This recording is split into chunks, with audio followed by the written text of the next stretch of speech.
हिंदू या मुस्लिम के एहसासात को मत छेड़िए, अपनी कुर्सी के लिए जज्बात को मत छेड़िए। ये लाइनें हैं दलितों और मजलूमों के मशहूर कवि अदम गोंडवी जी की शायरी की। जिस साल देश आज़ाद हुआ उसी साल 22 अक्टूबर को अदम गोंडवी जी का जन्म हुआ था। आज उनकी जयंती है और इस मौके पे मैं उनकी मशहूर गजल मैं चमारों की गली तक ले चलूंगा आपको के साथ आपसे रूबरू हूँ। आइए महसूस करिए जिंदगी के ताप को, मैं चमारों की गली तक ले चलूंगा आपको। जिस गली में भुखमरी की यातना से ऊब कर मर गई फुलिया बेचारी एक कुएं में डूबकर, है सधी सिर पर बिनौली कंडियों की टोकरी, आ रही है सामने से हर खुआ की छोकरी, चल रही है छंद के आयाम को देती दिशा, मैं इसे कहता हूँ सरजू पार की मोनालिसा। कैसी ये भयभीत है हिरनी सी घबराई हुई, लग रही है जैसे कली बेला की कुम्हलाई हुई। कल को ये वाचाल थी पर आज कैसी मौन है, जानते हो इसकी खामोशी का कारण कौन है। थे यही सावन के दिन हर खू गया था हाट को, सो रही बूढ़ी ओसारे में बिछाए खाट को। डूबती सूरज की किरणें खेलती थी रेत से, घास का गट्ठर लिए वह आ रही थी खेत से। आ रही थी वह चली खोई हुई जज्बात में, क्या पता उसको कि कोई भेड़िया है घात में। होनी से बेखबर कृष्णा बेखबर राहों में थी, मोड़ पर घूमी तो देखा अजनबी की बाहों में थी। चीख निकली भी तो होठों में ही घुट कर रह गई, छटपटाई पहले फिर ढीली पड़ी फिर ढह गई। दिन तो सरजू की कछारों में था, कब का ढल गया, वासना की आग में कौमार्य उसका जल गया। और उस दिन से हवेली हंस रही थी मौज में, होश में आई तो कृष्णा थी पिता की गोद में। जुड़ गई थी भीड़ जिसमें जोर था सैलाब था, जो भी था अपनी सुनाने के लिए बेताब था। बढ़ के मंगल ने कहा काका तू कैसे मौन है, पूछ तो बेटी से आखिर वो दरिंदा कौन है। कोई हो संघर्ष से हम पाँव मोड़ेंगे नहीं, कच्चा खा जाएंगे जिंदा उनको छोड़ेंगे नहीं। कैसे हो सकता है होनी कह के हम टाला करें, और ये दुश्मन बहू बेटी का मुंह काला करे। बोली कृष्णा से बहन सो जा मेरे अनुरोध से, बच नहीं सकता है वो पापी मेरे प्रतिशोध से। पड़ गई इसकी भनक थी ठाकुरों के कान में, वे इकट्ठे हो गए थे सरपंच के दालान में। दृष्टि जिसकी है जमी भाले की लंबी नोक पर, देखिए सुखराज सिंह बोले हैं खैनी ठोक कर। क्या कहें सरपंच भाई क्या जमाना आ गया, कल तलक जो पांव के नीचे था रुतबा पा गया। कहती है सरकार कि आपस मिलजुल कर रहो, सुअर के बच्चों को अब कोरी नहीं हरिजन कहो। देखिए ना ये जो कृष्णा है चमारों के यहाँ, पड़ गया है सीप का मोती गवारों के यहाँ।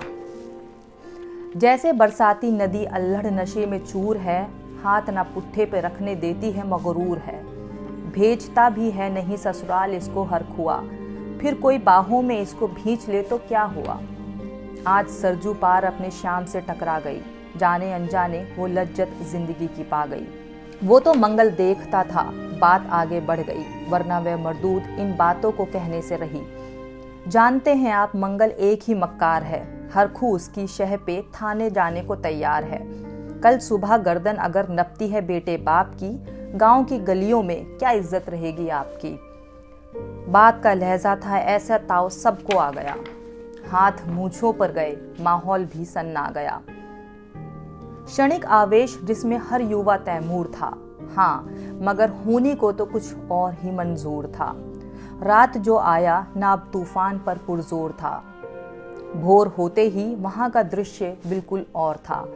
सिर पे टोपी बैंत के लाठी संभाले हाथ में, एक दर्जन थे सिपाही ठाकुरों के साथ में। घेर कर बस्ती कहा हल्के के थानेदार ने, जिसका मंगल नाम हो वह व्यक्ति आए सामने। निकला मंगल झोपड़ी का पल्ला थोड़ा खोलकर, एक सिपाही ने तभी लाठी चलाई दौड़कर। गिर पड़ा मंगल तो माथा बूट से टकरा गया, सुन पड़ा फिर माल वो चोरी का तूने क्या किया। कैसी चोरी कैसा माल, उसने जैसे ही कहा एक लाठी फिर पड़ी, बस होश फिर जाता रहा। होश खोकर वह पड़ा था झोपड़ी के द्वार पर, ठाकुरों से फिर दरोगा ने कहा ललकार कर, मेरा मुंह क्या देखते हो, इसके मुंह में थूक दो, आग लाओ और इसकी झोपड़ी भी फूंक दो। और फिर प्रतिशोध की आंधी वहां चलने लगी, बेसहारा निर्बलों की झोपड़ी चलने लगी। दूध मुआ बच्चा वह बुढ़ा जो वहां खेड़े में था, वह अभागा दीन हिंसक भीड़ के घेरे में था। घर को जलते देखकर वह होश खोने लगा। कुछ तो मन ही मन मगर कुछ जोर से रोने लगा। कह दो इन कुत्तों के पिल्लों से कि इतराए नहीं, हुक्म जब तक मैं ना दूं कोई कहीं जाए नहीं। ये दरोगा जी थे, मुंह में शब्द झरते फूल से, आ रहे थे ठेलते लोगों को अपने रूल से। फिर दहाड़े, इनको डंडों से सुधारा जाएगा, ठाकुरों से जो भी टकराएगा वो मारा जाएगा।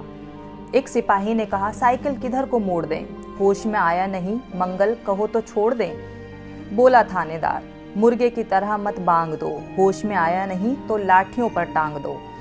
ये समझते हैं कि ठाकुरों से उलझना खेल है, ऐसे पाजी का ठिकाना घर नहीं जेल है। पूछते रहते हैं मुझसे लोग अक्सर यह सवाल, कैसा है कहिए ना सरजू पार की कृष्णा का हाल। उनकी उत्सुकता को शहरी नग्नता के जवार को, सड़ रहे जनतंत्र के मक्कार पैरोकार को, धर्म संस्कृति और नैतिकता के ठेकेदार को, प्रांत के मंत्रीगणों को, केंद्र की सरकार को मैं निमंत्रण दे रहा हूँ, आए मेरे गांव में, तट पे नदियों के घनी अमराइयों की छाँव में। गांव जिसमें आज पांचाली उघाड़ी जा रही, या अहिंसा की जहाँ पर नथ उतारी जा रही है। तरसते कितने ही मंगल लंगोटी के लिए, बेचती है जिस्म कितनी कृष्णा रोटी के लिए।